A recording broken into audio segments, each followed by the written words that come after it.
एक समय की बात है, एक गांव में सोनू नाम का एक छोटा सा लड़का रहता था।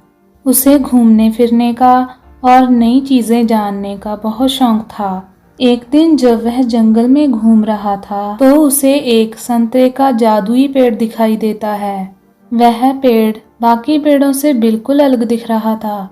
जब सोनू एक संतरे को खाता है तो उसे अपने अंदर भरपूर ऊर्जा महसूस होती है और उसका दिमाग पहले से बहुत तेज हो जाता है। सोनू उस जादुई संतरे का इस्तेमाल अपने खुद के फायदे के लिए करने लगा।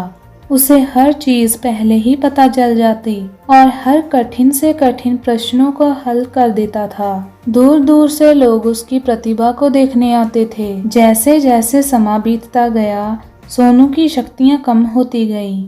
पेड़ पर संतरों की चमक भी कम हो रही थी और धीरे धीरे उनकी भी शक्तियां खत्म होने लगी थी। जल्दी ही सोनू को यह एहसास होता है कि वह अपनी खुद की प्रतिभा को नजरअंदाज करते हुए जादुई संतरे की शक्ति पर बहुत ज्यादा निर्भर हो गया है। सोनू को अपनी गलतियों का एहसास होता है और वह जादुई संतरे के पेड़ के पास वापस जाता है। वह अपने लालची स्वभाव के लिए माफी मांगता है और वादा करता है कि अपनी काबिलियत का उपयोग वह अच्छे कामों के लिए करेगा। फिर अचानक से पेड़ के बचे हुए संतरों में वापस चमक आ जाती है।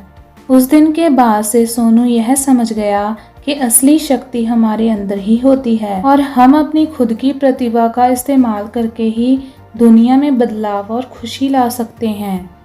हमें सफलता प्राप्त करने के लिए किसी जादू या शक्ति के बाहरी स्रोतों पर निर्भर नहीं रहना चाहिए, बल्कि हमें अपनी क्षमताओं को बढ़ाने पर ध्यान देना चाहिए और उनका उपयोग करके दुनिया में बदलाव लाना चाहिए।